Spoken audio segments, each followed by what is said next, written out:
أحلى حاجة نعملها في الجو ده مع كوباية الشاي هي شوية قرص طرية بالشمر واليانسون. النهاردة هنعملها بأبسط طريقة وبأسهل طريقة وبمكونات كلها موجودة في البيت.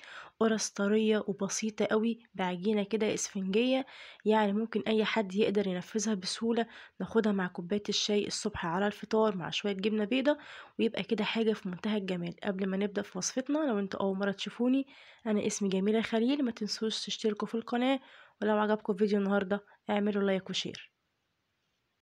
اول حاجه هجهزها عندي هو اختبار الخميره. هجهز عندي كوبايه من الحليب الدافي، وعليها معلقتين كبار من السكر، ومعلقه كبيره من الخميره الفوريه.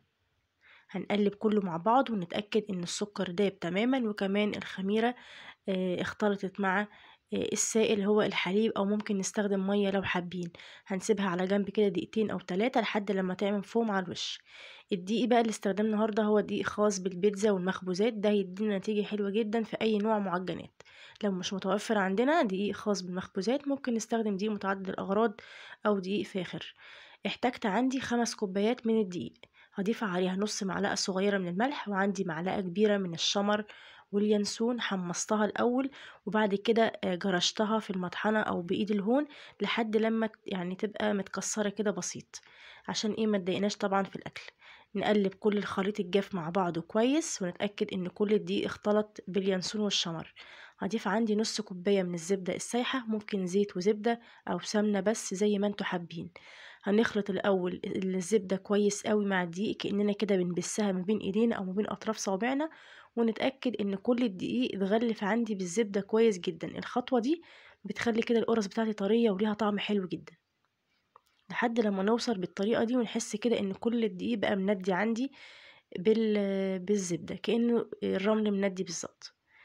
اخدت عندي بقى هنا كوباية الحليب، والفوم اللي على الوش ده بيأكد لي كده ان الخميرة صالحة للاستخدام. هضيف عندي كوباية الحليب بالخميرة والسكر ونعجن، وفي نفس الكوباية حطيت عندي فيها نص كوباية مية دافية، ونبدأ نحط كده تدريجيا لحد لما العجينة تبدأ تلم مني. طبعا السائل كله اللي استخدمته كوباية ونص، كوباية حليب ونص كوباية من المية الدافية.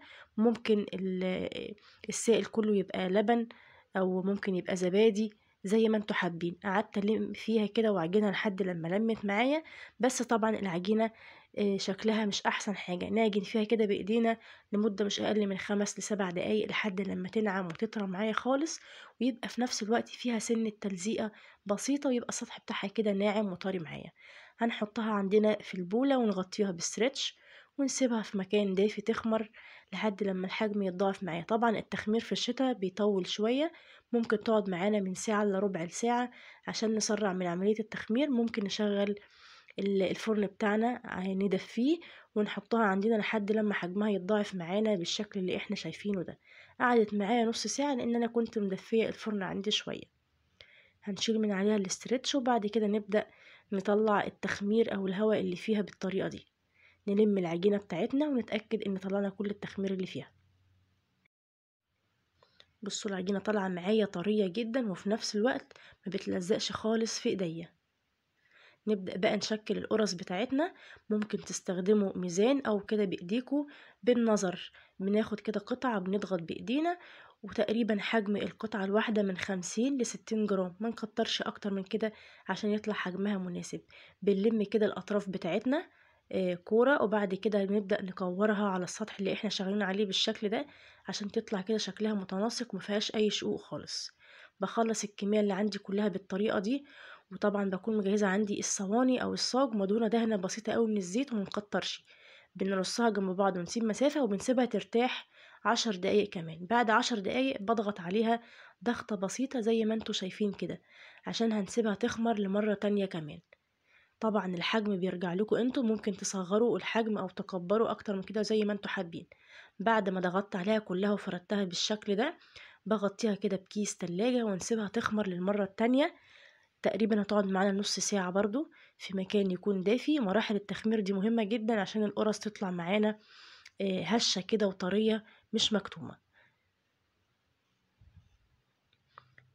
ده شكلها بعد ما اختمرت، حجمها بيكون الضاعف بالطريقة دي. هنبدأ نستخدم بقى للوش بتاعها شوية من الحليب، ممكن شوية قشطة ممكن شوية زبادي يعني نفكها شوية بشوية حليب، ممكن من غير أي حاجة خالص، بس الحليب بيديها لمعة حلوة جدًا ولون تحفة. هندهن الكمية اللي عندي كلها. أنا كمان عملت صاج تاني. أهم حاجة بنسخن الفرن كويس جدًا على أعلى درجة حرارة من 200 ل220، بنحطها الرف اللي في النص، هتقعد معانا من 10 ل15 دقيقة مع المتابعة لحد لما تاخد لون من تحت ومن فوق. ممكن نشغل عليها الشواية من فوق كده ثواني لحد لما تلون معانا بالشكل ده. أول ما بنخرجها من الفرن ما بنحركهاش خالص من مكانها، بنغطيها كده بفوطة نضيفة ونسيبها تهدى مش أقل من نص ساعة لساعة، وبعد كده نبدأ نقدمها بالشكل ده. بتطلع معانا هشة وطرية جدا، وطبعا مش قادرة أوصف لكم ريحة الفطاير قد إيه طالعة حلوة جدا، والشمر واليانسون اللي فيها مديها ريحة تحفة. طبعا شايفين الطراوة بتاعتها قد إيه طرية جدا، وكمان بصوا من جوه فظيعة، حلوة جدا على الفطار مع كوباية الشاي بقى، أو الشاي بلبن، أو على العشاء ما بين الوجبات وقت العصاري.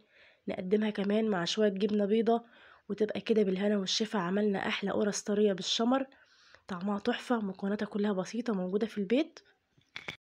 تقدروا كمان تحفظوها في الفريزر، تقعد معاكم من شهر لشهرين، وتطلعوها كده على الأكل، تفكوها في الميكرويف أو في الفرن وتاكلوها بالهنا والشفا. جربوها، متأكدة إن هي هتعجبكم جدا. لو عجبكم الفيديو اعملوا لايك وشير.